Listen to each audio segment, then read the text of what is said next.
These are the guides for my sawmill.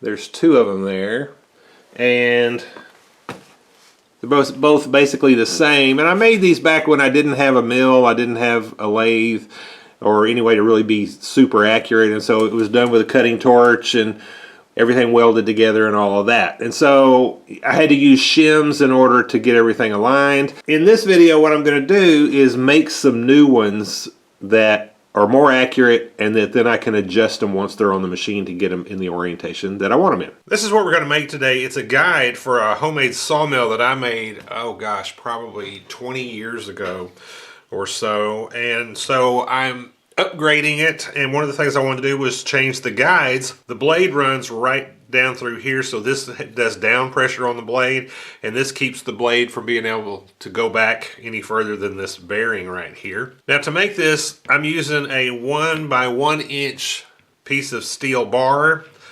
I've got the bearings that I'm using are 1616 RS bearings. You'll need 3 of them for each one. Now, on this one, you see this cut in here. And so I put this in the middle, and I'll show this later. I put this in the middle of this bar. So when I drilled it out, I drilled right in the center right here. Well, that had it down here about like that, and so it was going to ride, the blade was going to ride right against this upper edge. I didn't like that. I wanted it centered more. So if I was making these again, rather than center this hole right here, I would drop it down this way another 1/100 of an inch, and that puts it pretty much right in the middle of that bearing. All right, let's get started. So we've got a 1 by 1 steel bar, 3 inches long. We're going to come back 3/4 of an inch and drill a 1/2 inch hole. All right, we're 3/4 of an inch back and in the middle of the bar.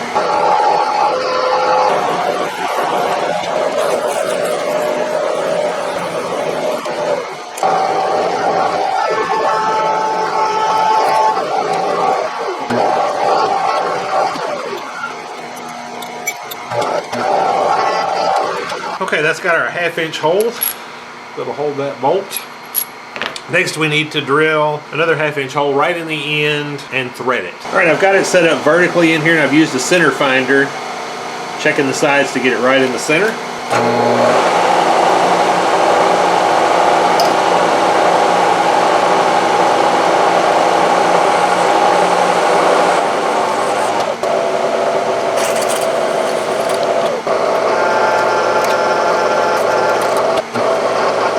All right, now we're going to tap this 1/2-13, and I'm going to put a little Hat Magic fluid on there.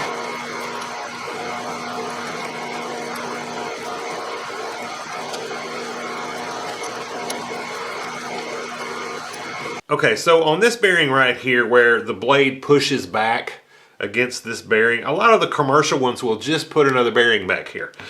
And I did that in the opening of this video where I showed you the old one that I made.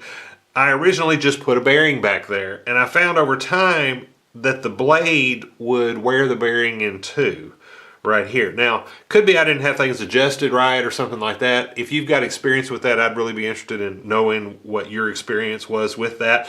To correct that, what I did in the version that I just showed you at the beginning of this video was I put a metal collar around it, and I just used a piece of pipe.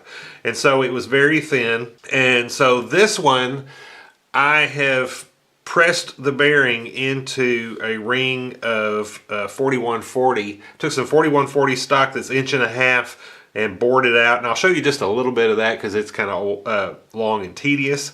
And then I pressed it in.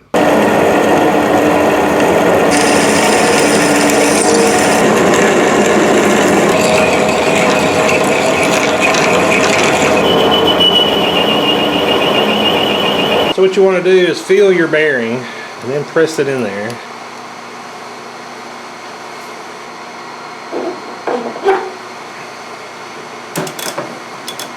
And then feel it again. I think that's going to be okay. It doesn't seem to be very restrictive. I got it down to 2/1000 before I put it on there, and so I think that's going to work just fine. So when I put it together, when the blade rides right there, it's just barely going to run on the bottom edge of this bearing right here. I want it more in the middle. So what I'm going to do is, if you were to make one of these, just rather than put this, center it, drop it down 1/8 of an inch. And so what I'm going to do is I'm going to mill away 1/8 of an inch of this right here, and that will bring it up enough that it'll center that blade on here. All right, so to put this together, the last thing we need is some little specialty washers like this. And I'll show you how to make these in a separate video. It's pretty easy, but this video is getting kind of long. So the important thing is, if you just take this and you bolt it down like this, then this bearing is hard against this and it won't turn.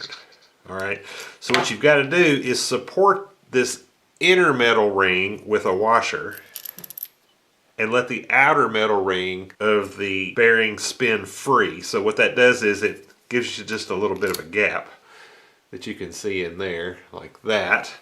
And then when you bolt it down, I'm just going to hand tighten this right now, it'll spin freely. These bearings are 3/8 of an inch, and so I need to have 1 inch of support out here to support the blade as it's hitting this back bearing right here. I want 1 inch out here, and so I need to put a couple of washers in the middle right there, and then I need one of those specialty washers here to keep the bolt from constricting this bearing, and then I need one back here for the same reason, to keep this bearing from being constricted by this surface right here. So then I bolt this down like that. You got to make sure this bolt is short enough that it doesn't go into this hole and mess up this bolt right here. And then you've got it together and ready to go. All right, well, in future videos I will be installing this on my sawmill. Hope this was interesting to you. Thank you for watching.